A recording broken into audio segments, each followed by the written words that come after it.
Assalamualaikum warahmatullahi wabarakatuh. Perkenalkan nama saya Hendar Permana. Saya dari kelas EP03, Program Studi Ekonomi Pembangunan di STIW Budi Pertiwi.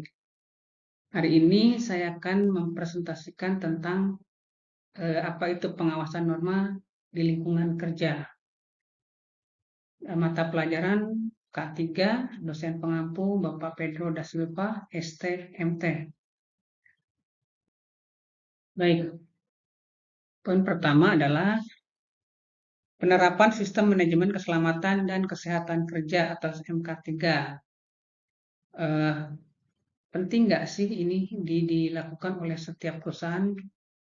Pertama, SMK3 ini dirancang untuk mengidentifikasi, menganalisis, dan mengendalikan risiko kerja, sehingga mencegah kecelakaan kerja dan penyakit akibat kerja atau PAK. Kemudian membentuk budaya keselamatan kerja, meningkatkan produktivitas dan efisiensi.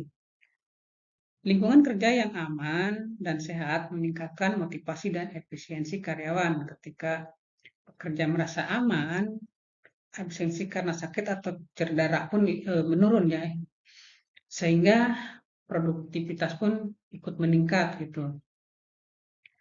Kemudian meminimalisir biaya akibat kecelakaan kerja ini sudah pasti. Kalau kecelakaan bisa diminimalisir itu ini akan mengurangi biaya yang harus dikeluarkan oleh perusahaan akibat kecelakaan kerja. Kemudian memenuhi peraturan Undang-Undang K3. Ini jelas memang sudah diatur seperti Peraturan Pemerintah Nomor 50 Tahun 2012 menjadi panduan utama dalam implementasi SMK 3 di Indonesia untuk mendukung budaya keselamatan di tempat kerja. Meningkatkan reputasi perusahaan, jelas perusahaan yang memprioritaskan keselamatan kerja mendapatkan kepercayaan lebih besar dari mitra bisnisnya atau pelanggannya dan investornya gitu. Reputasi ini tidak hanya penting untuk keberlanjutan bisnis, tetapi juga meningkatkan daya saing perusahaan dalam pasar global. Eh, Kemudian cara SMK 3 mengurangi risiko kecelakaan kerja dan PHK ini, pertama melakukan evaluasi ya, resiko rutin, pelatihan berkala, implementasi SOP yang ketat, dan penggunaan APD. Dengan penerapan SMK 3 yang konsisten, perusahaan tidak hanya menciptakan tempat kerja yang lebih aman, tetapi juga memperoleh manfaat ekonomis dan sosial yang signifikan, termasuk peningkatan produktivitas dan kesejahteraan pekerja. Berikutnya yaitu peran nilai ambang batas NAB dalam pengawasan lingkungan kerja ya. Peran NAB dalam pengawasan lingkungan kerja dan bagaimana standar ini diterapkan dalam bentuk praktik untuk melindungi kesehatan pekerja gitu. Peran nilai ambang batas NAB dalam pengawasan lingkungan kerja, poin pertama yaitu penetapan standar paparan aman. NAB ini memberikan batas yang jelas untuk setiap faktor fisika atau zat ya yang berpotensi berbahaya bagi kesehatan pekerja. Dengan adanya standar ini, perusahaan dapat memastikan bahwa paparan di lingkungan kerja tidak melebihi tingkat yang dianggap aman, sehingga risiko gangguan kesehatan pada pekerja dapat diminimalkan. Kemudian mengukur dan memantau kondisi lingkungan kerja. NAB ini digunakan sebagai apa ya? Sebagai patokan lah dalam pengukuran kualitas udara, suara, radiasi dan faktor-faktor lainnya yang ada di lingkungan kerja. Pengukuran ini dilakukan dengan alat tertentu seperti alat pengukuran kebisingan untuk suara atau detektor gas untuk bahan kimia. Kemudian hasil pengukuran, kemudian dibandingkanlah dengan NAB untuk menilai apakah lingkungan kerja ini memenuhi standar keselamatan apa tidak gitu. Kemudian yang selanjutnya mendukung keputusan pengendalian dan pencegahan bahaya. Eh, Jika hasil pengukuran menunjukkan bahwa nilai paparan melebihi NAB yang tadi saya jelaskan, yang poin tadi, perusahaan harus mengambil tindakan ya, tindakan pengendalian. Ini bisa misalnya berupa pengurangan paparan dengan ventilasi, pembatasan waktu kerja di area tertentu, atau penggunaan alat pelindung diri atau APD ya, untuk mengurangi risiko bagi pekerja begitu. Kemudian selanjutnya yaitu memenuhi persyaratan hukum dan regulasi. Nah, NAB ini dijadikan dasar dalam peraturan keselamatan kerja yang harus dipatuhi oleh setiap perusahaan. Kepatuhan NAB ini tidak hanya melindungi pekerja, tetapi juga memastikan perusahaan memenuhi persyaratan hukum sehingga terhindar dari potensi sanksi atau tuntutan hukum. Kemudian penerapan NAB dalam praktek untuk melindungi kesehatan pekerja. Pertama misalnya faktor fisika. Faktor fisika itu biasanya kebisingan ya, kebisingan atau getaran atau radiasi atau suhu dan kelembaban itu salah satu penyebab yang memang harus dipantau oleh perusahaan ya. Misalnya kebisingan itu kan bisa juga keselamatan kerja itu mengganggu pendengaran biasanya untuk para pekerja. Kemudian kayak getaran itu bisa berbahaya juga untuk para pekerja. Kemudian radiasi apalagi itu sangat berisiko sekali. Kemudian suhu dan kelembaban itu memang yang harus diperhatikan oleh perusahaan. Kemudian faktor kimia itu sudah jelas ya, kalau faktor kimia kayak air-air zat-zat yang memang beracun atau seperti apalah yang menggunakan zat-zat berbahaya itu memang sangat bahaya sekali, baik untuk tubuh pekerja, untuk kulit pekerja, untuk semua organ tubuh pekerja itu memang sangat bahaya sekali. Kemudian bahaya psikologi juga ada, seperti stres, kerja berlebihan, kemudian pelecehan atau intimidasi, ya bullying ya kalau bahasa sekarang itu di tempat kerja juga memang terkadang ya ada gitu ya, membuli antara rekan-rekan kerjanya gitu. Kemudian juga shift kerja malam itu karena yang namanya manusia itu kan ada batas ya. Tidak mungkin di siang kerja, malam kerja dan segala macam, mungkin itu kan menimbulkan stres lah. Kemudian faktor bahaya ya di lingkungan kerja di atas harus diawasi dengan cermat untuk menjaga kesehatan dan keselamatan pekerja. Upaya pengendalian yang efektif seperti pemantauan rutin, penggunaan alat pelindung diri, penyesuaian ergonomis, dan dukungan psikologis juga dapat membantu mengurangi dampak negatif dari masing-masing bahaya ini.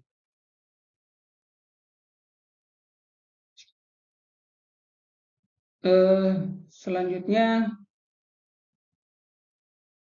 ini adalah 5 kategori utama faktor bahaya membahayakan di lingkungan kerja, yaitu fisik, kimia, biologi, psikologi dan fisiologi dan psikologi.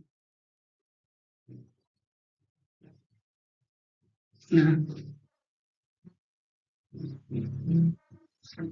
utama yaitu bahaya fisik. Bahaya fisik ini contoh yang tadi itu, yang kebisingan itu bisa menyebabkan tuli, kemudian getaran bisa menyebabkan kerusakan saraf, suhu ekstrim juga bisa menyebabkan dehidrasi ya. Kemudian bahaya kimia. Apa nih bahayanya ketika kita kerja di perusahaan yang memang menggunakan bahan-bahan kimia ya, gas beracun segala macam lah. Uh, Gas beracun misalnya bisa menyebabkan keracunan gitu kan sudah jelas. Kemudian debu, udah serbuk, menyebabkan sesak napas, paru-paru gitu kan. Kemudian bahan kimia itu menyebabkan luka bakar pada kulit.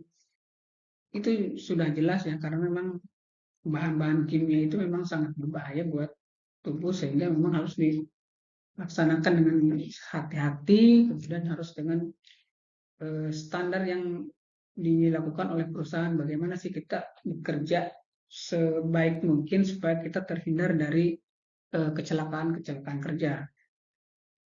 Kemudian eh, selanjutnya yaitu bahaya biologi. Biologi ini di tempat kerja biasanya berasal dari mikroorganisme seperti bakteri, virus, dan jamur yang berpotensi menular atau berbahaya. Apa nih yang kerjanya seperti ini? Ya, bisa juga kan kayak dokter, kayak tim-tim kesehatan. Di sana kan mereka melakukan pengobatan-pengobatan kepada orang-orang yang memang mengalami sakit atau apa yang di sana juga banyak virus dan bakteri, kemudian jamur juga gitu kan. Nah ini makanya harus benar-benar hati-hati menggunakan alat pelindung diri. Eh, Jika tidak diawasi nih dampak biologis ini, salah satunya ya pekerja bisa tertular juga penyakit infeksi dan sebagainya gitu kan.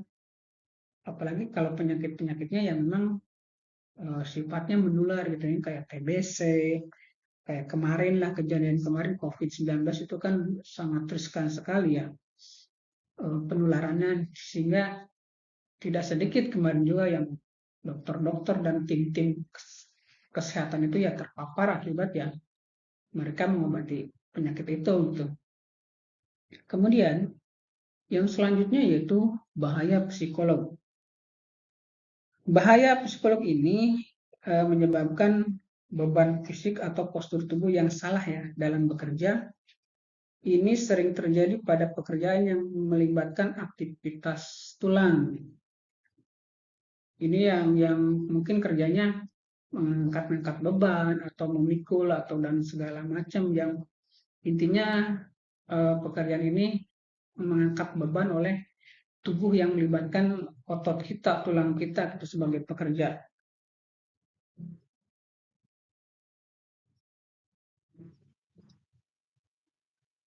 Oke, kemudian stres kerja berlebih. Nah, seperti yang tadi saya bilang bahwa dari materi sebelumnya, bahwa di dalam perusahaan pun sekarang tidak sedikit ya orang yang kemungkinan karena kerja terlalu banyak dan segala macam itu apa ya menyebabkan stres lah bagi pekerja tersebut. Kemudian pelecehan dan intimidasi tadi juga saya sudah jelaskan bahwa memang di perusahaan juga tidak sedikit ada intimidasi atau bullying kalau bahasa sekarang oleh rekan-rekannya, oleh atasannya atau apapun itu bisa saja terjadi dan itu akan mengganggu secara psikologi pekerja ya. Kemudian shift kerja malam juga memang malam itu memang waktunya kita untuk istirahat sebenarnya. Nah ini kita digunakan untuk kerja gitu. Itu juga akan mengganggu kesehatan juga sebenarnya, kesehatan, psikologi dan segala macamnya. Eh, Selanjutnya yaitu Ran Undang-Undang Nomor 1 Tahun 1970 penerapan pasal-pasal terkait dalam lingkungan industri, yaitu yang pertama eh, memberikan perlindungan hukum bagi pekerja, kemudian mengatur pengawasan dan inspeksi keselamatan kerja, menetapkan tanggung jawab pengusaha dalam keselamatan kerja, mengharuskan pengusaha untuk menyediakan sarana darurat, menetapkan hak pekerja untuk menolak bekerja dan dalam kondisi tidak aman, mewajibkan pelaporan kecelakaan kerja. Di sini dalam contohnya lingkungan pabrik kimia, perusahaan wajib menyediakan ventilasi yang memadai dan peralatan APD ya, alat pelindung diri seperti masker atau respirator sesuai dengan ketentuan yang ditetapkan dalam undang-undang untuk melindungi pekerja. Dalam pasal 5 Undang-Undang Nomor 1 Tahun 1970 mewajibkan pengawasan terhadap implementasi keselamatan kerja melalui inspeksi oleh pengawas ketenagakerjaan. Pengawasan ini bertujuan untuk memastikan bahwa perusahaan harus mematuhi peraturan keselamatan yang berlaku melalui tindakan korektif jika tidak terjadi pelanggaran. Kemudian dalam situasi di mana pekerja laboratorium kimia menemukan adanya kebocoran gas beracun, nah pekerja memiliki hak untuk menolak masuk ke area tersebut sehingga kondisi dinyatakan aman gitu. Jadi undang-undang ini adalah untuk melindungi para pekerja bagaimana dia bisa seperti tadi menolak atau memasuki ruangan tersebut karena itu berbahaya, itu dia dilindungi lah, ada aturannya, ada undang-undangnya untuk mengatur di sana gitu. Kemudian juga mewajibkan melapor seperti tadi, pengusaha diwajibkan untuk melapor setiap kecelakaan kerja kepada pihak berwenang. Nah, termasuk penyebab dan langkah pencegahan yang diambil untuk menghindari kecelakaan serupa di masa depan. Nah, jadi setiap kecelakaan kerja yang terjadi di perusahaan itu perusahaan wajib lapor sehingga nanti bisa dievaluasi supaya tidak terjadi lagi ke depannya gitu kan. Oke, yang selanjutnya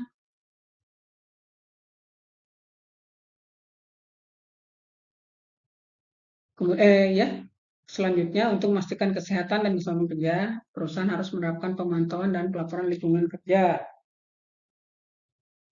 Langkah-langkah pemantau dan pelaporan di lingkungan kerja. Memantau kualitas lingkungan kerja secara berkala. Perusahaan perlu melakukan pengukuran faktor lingkungan seperti kualitas udara, tingkat kebisingan, suhu, dan pencahayaan secara berkala. Pemantauan ini bertujuan untuk memastikan bahwa kondisi kerja memenuhi standar keamanan dan kenyamanan yang telah ditetapkan. Contohnya di industri manufaktur, perusahaan bisa memasang alat deteksi gas berbahaya atau filter udara untuk meminimalkan paparan zat kimia pada pekerja. Kemudian inspeksi keselamatan rutin. Inspeksi keselamatan kerja ini dilakukan secara rutin. Untuk apa? Untuk membantu mendeteksi potensi bahaya dan kelalaian. Seperti mesin yang tidak dilengkapi pengaman atau sistem kelistrikan yang tidak aman. Contohnya di pabrik, tim inspeksi bisa mengidentifikasi bahwa ada nih mesin yang perlu perawatan untuk mencegah malfungsi yang bisa mengakibatkan kecelakaan gitu. Kemudian pelaporan insiden dan kejadian kecelakaan kerja. Setiap kecelakaan kerja, termasuk kejadian nyaris celaka atau memang sudah celaka, ini harus dilaporkan, dicatat, dan dianalisis. Untuk apa? Untuk mengidentifikasi akar penyebab dan mencegah insiden serupa di masa depan. Contohnya jika seorang pekerja terluka akibat alat berat, contohnya laporan tersebut akan mencatat nih kondisi alat saat kejadian, kemudian faktor yang menyebabkan kecelakaan apa, dan tindakan pencegahannya agar tidak terulang itu harus bagaimana. Mungkin di situ nanti pihak perusahaan harus benar-benar ini ya, ngecek alat-alat yang ada di perusahaannya. Kemudian evaluasi risiko dan analisis keselamatan kerja. Evaluasi risiko ini secara berkala ya perlu dilakukan untuk apa? Untuk menilai potensi yang ada dan memperbarui langkah pengendalian sesuai dengan kondisi terbaru. Evaluasi ini mencakup identifikasi risiko dan penentuan prioritas penanganan. Contohnya pada proyek konstruksi misalnya, evaluasi risiko dapat membantu mengidentifikasi potensi bahaya dari peralatan baru dan memastikan pekerja dilatih untuk menggunakan alat dengan aman. Kemudian pengumpulan dan pelaporan data kesehatan pekerja. Perusahaan dapat mengadakan pemeriksaan secara rutin kesehatan dan lainnya, terutama pada pekerja yang pekerjaannya yaitu yang berisiko tinggi seperti industri kimia atau tambang. Nah, data kesehatan pekerja ini dikumpulkan untuk mendeteksi gangguan kesehatan akibat pekerjaan gitu.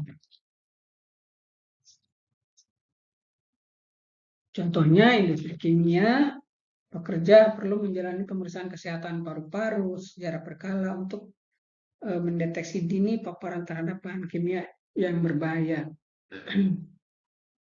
Kemudian, peran pelaporan dalam perbaikan kondisi kerja dan penurunan angka kecelakaan. Sana ada identifikasi dan perbaikan berkelanjutan, misalnya laporan tentang peningkatan kejadian cedera akibat terjatuh, bisa mendorong perusahaan untuk menambahkan pelindungan lantai atau mengubah desain tempat kerja.